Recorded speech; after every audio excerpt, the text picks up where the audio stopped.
Olá, boa tarde. Hoje é quarta-feira, 18 de novembro. O Senado Notícias está no ar.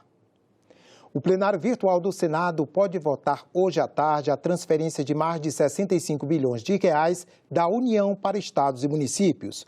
O dinheiro é para compensar as perdas de arrecadação provocadas pela Lei Candir. A proposta já esteve na pauta de votações do mês de agosto, mas foi adiada por falta de acordo. Para incentivar as exportações, a Lei Candir, criada em 1996, isentou alguns produtos de impostos estaduais e municipais. Com isso, governadores e prefeitos viram a arrecadação diminuir.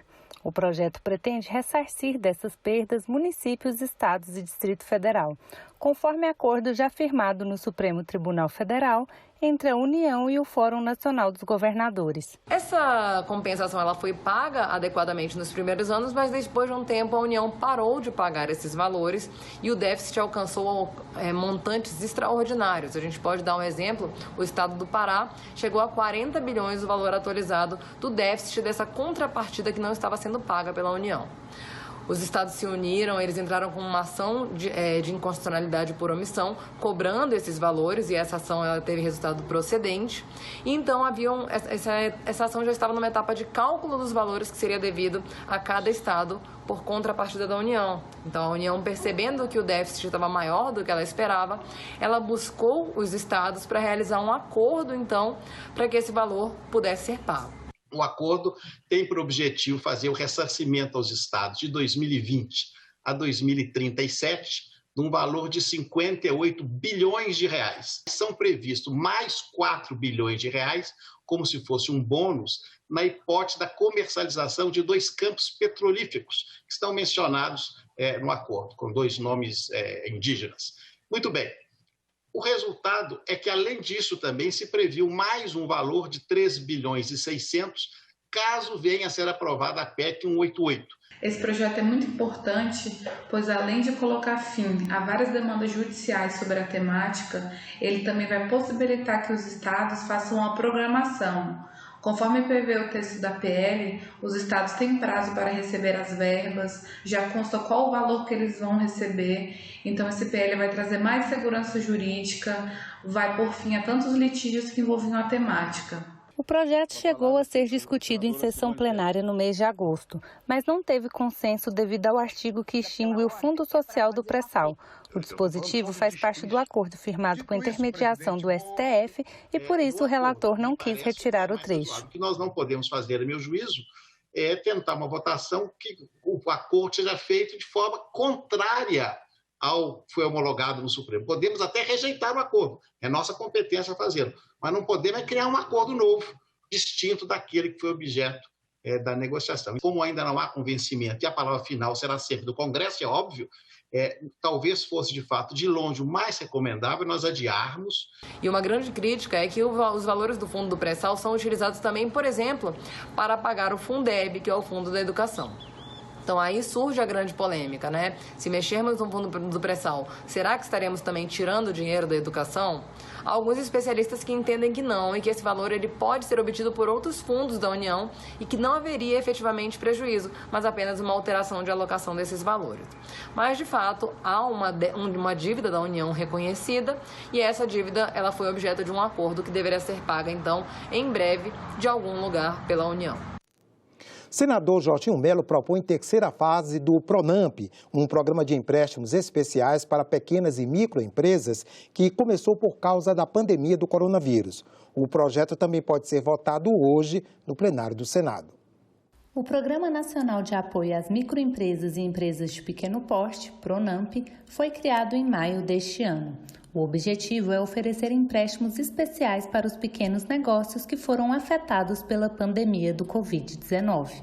Meu nome é Luiz Carlos Rosim, sou de Brusque, Santa Catarina, da empresa Rick Rosim, que é fundada em 2002. Tivemos também a oportunidade de buscar junto ao PRONAMP um empréstimo junto ao Banco do Brasil.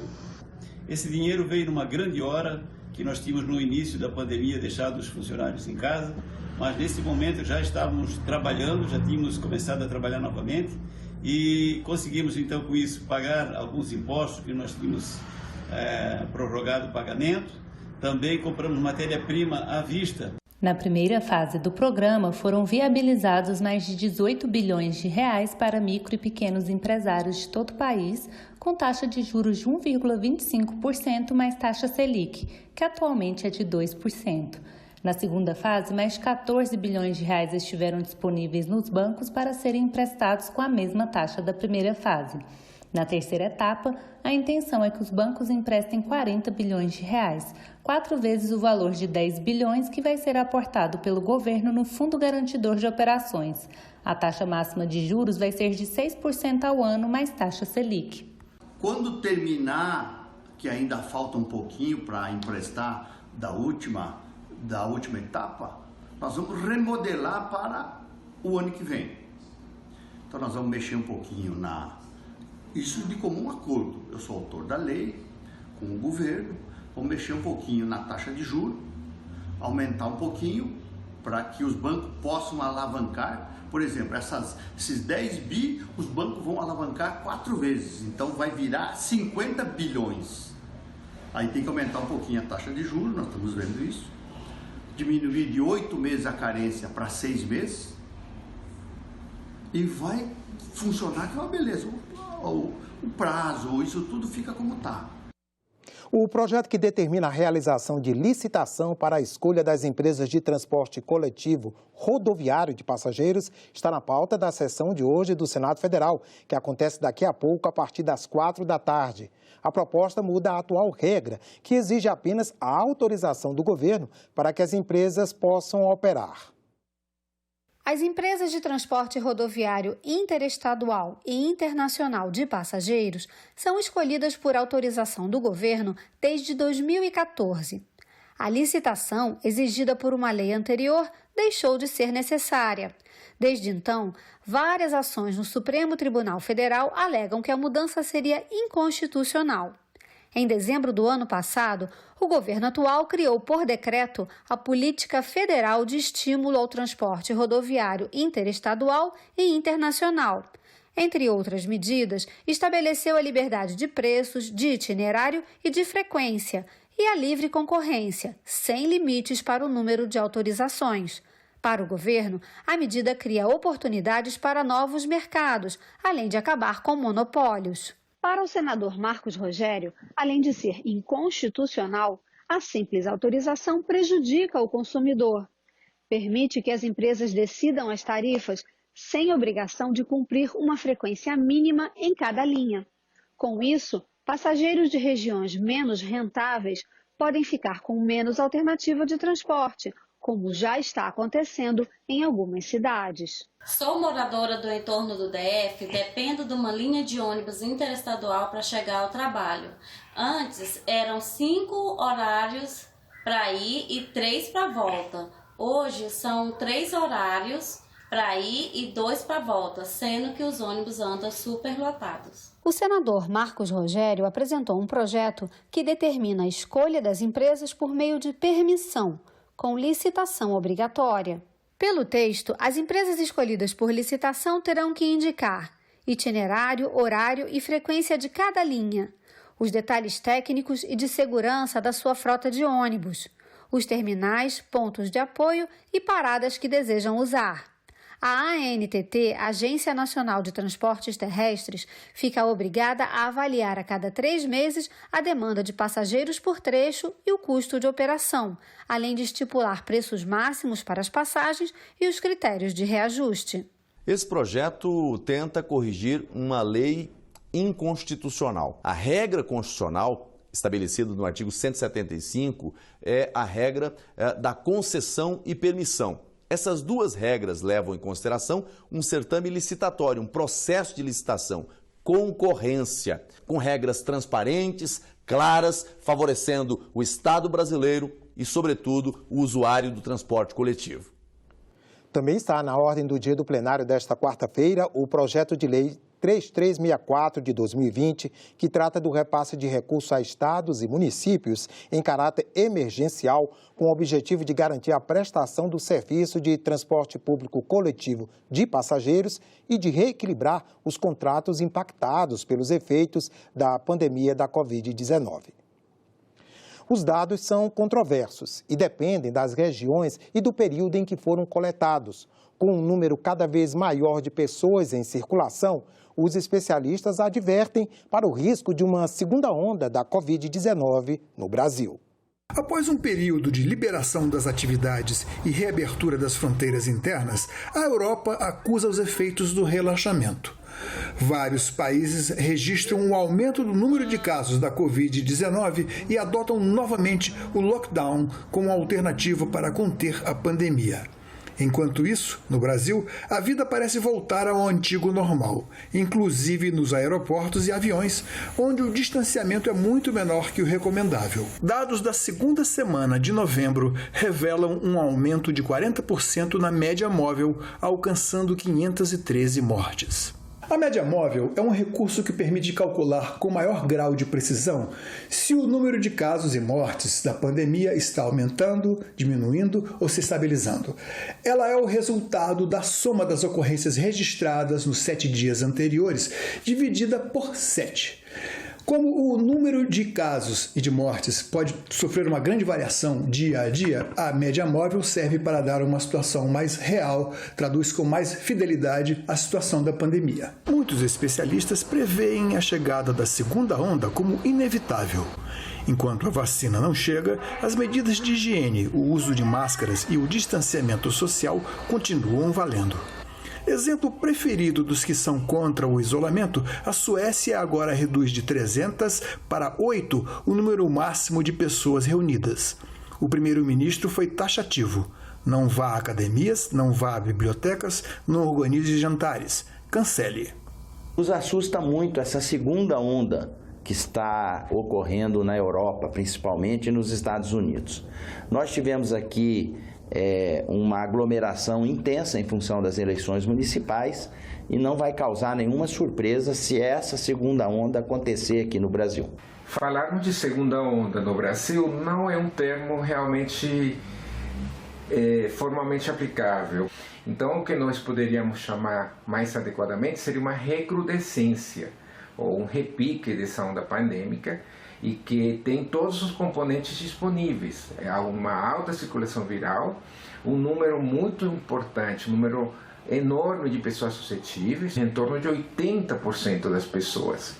Você junta isso com um aumento intenso da mobilização das pessoas, que promove contato entre elas, aglomerações e ausência de um distanciamento adequado, ausência de uso de máscara de forma universal o tempo inteiro, a ausência da compreensão de que as aglomerações não podem ser permitidas,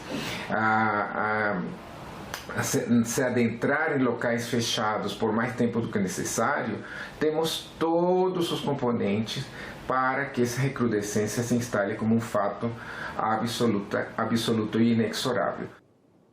O racismo atinge todos os negros, mesmo os que ocupam posições de mais destaque na sociedade. Vamos conferir agora o caso de um delegado de polícia atacado quando estava com a filha num restaurante de Brasília. É o terceiro episódio da série de reportagens extraída do mais recente programa Inclusão da TV Senado. Delegado da Polícia Civil sofre ataques racistas dentro de lanchonete no Lago Sul de Brasília. Essa não foi a primeira vez que o chefe da terceira delegacia de polícia no Cruzeiro foi vítima de injúria racial. Pai de 2 filhas, Ricardo Viana, diz que o Brasil é o país do preconceito, da desigualdade e da injustiça social. O delegado espera que o Estado ofereça políticas públicas para que a sociedade possa conviver melhor com as diferenças e que elas não sejam maiores que as semelhanças. Primeiramente, obrigado pela oportunidade de ser uma voz diante dos negros aqui na cidade de Brasília e relatar para os senhores que essa não foi a primeira vez que eu me deparo com uma situação de preconceito nesses meus 50 anos de vida. O delegado foi com a filha de 16 anos lanchar numa lanchonete no Lago Sul de Brasília. E quando chegou, foi empurrado e xingado pelo rapaz. Naquele momento eu estava armado, então assim, me causou uma repulsa, assim, falando assim, o que está acontecendo? E aí ele começou as ofensas. Seu macaco está gritando no meu ouvido e tentou se aproximar de mim. Eu cheguei a tentar chutá-lo para afastar, mas ele continuava vindo. Ela estava atrás de mim, eu com o intuito de protegê-lo e para evitar um saque de uma arma ali naquele momento, até porque tinha outras famílias e eu estava no meu momento de lazer. E aquelas ofensas continuaram, me chamando de macaco, de viado, que ia me pegar, até que o senhor que estava na mesa veio com os filhos e entrou no meio dele para separar a contenda que estava naquele momento. O delegado conta que a filha estava em pânico. A filha estava muito em pânico com aquela situação, gritava e chorava, pedia para eu parar. E aí os atendentes da loja também viram a situação, eu pedi para agilizar meu pedido para ir embora. E quando eu peguei o pedido, ele jogou a chinela em mim, uma coisa mais grotesca, uma tentativa de humilhação que ele fez naquele momento, ele jogou a chinela em mim. E aí começaram a brigar. Naquele momento, eu cheguei a sacar a minha arma e dar ordem de prisão para ele. Você está preso. Mas mesmo assim ele não obedecia. Então eu guardei a arma para evitar um disparo. E aí ele veio para cima de mim, nós tivemos um início de luta corporal. Mesmo assim, ele saiu correndo da lanchonete e foi embora. Eu voltei para a lanchonete, me identifiquei, eu falei, olha, até o gerente do local falou, puxa, você é delegado, como é que você aguentou isso tudo? Eu falei, eu estou aqui como cidadão, passeio com a minha filha, eu não tinha por que partir para a agressão com ele. E o que aconteceu? Ele foi preso? Sim, ele foi preso, não foi arbitrada fiança na esfera policial, ele foi preso, colocado à disposição da justiça e foi solto 3 dias depois e hoje ele está sendo monitorado por tornozeleira eletrônica. Ele teve alguma reação? Não, depois que ele foi preso, a sensação que eu tive é que aquele cidadão ali estava fora de si. Foi a primeira vez que o senhor sofreu esse tipo de agressão? Não foi a primeira vez. Até em uma das sessões de terapia que eu passei a fazer, a minha psicóloga falou, Ricardo, você tem uma caixinha que você guarda tudo isso e é muito difícil de falar. Isso não foi a primeira vez, nos meus 50 anos, desde criança, em Brasília, eu convivo com isso. Para o delegado Ricardo Viana, o preconceito no Brasil é uma situação socialmente construída. É uma questão de Estado. O Estado, pelo menos, tem que se reconhecer que errou, através da diáspora africana, trazer os negros para cá de forma forçada, fazer uma abolição despreparada. Eu espero que o Estado forneça políticas públicas para que nós tenhamos um dia uma sociedade mais consciente, que nós possamos conviver, que nossas diferenças não sejam maiores que as nossas semelhanças. E, citando Martin Luther King, quem sabe um dia nós teremos a sociedade em que nossos filhos sejam julgados não pela cor da pele, mas pelo seu caráter. É isso. Ficamos por aqui. Você pode ver as reportagens desta edição na nossa página na internet, senado.leg.br/tv. Obrigado pela companhia e até a próxima.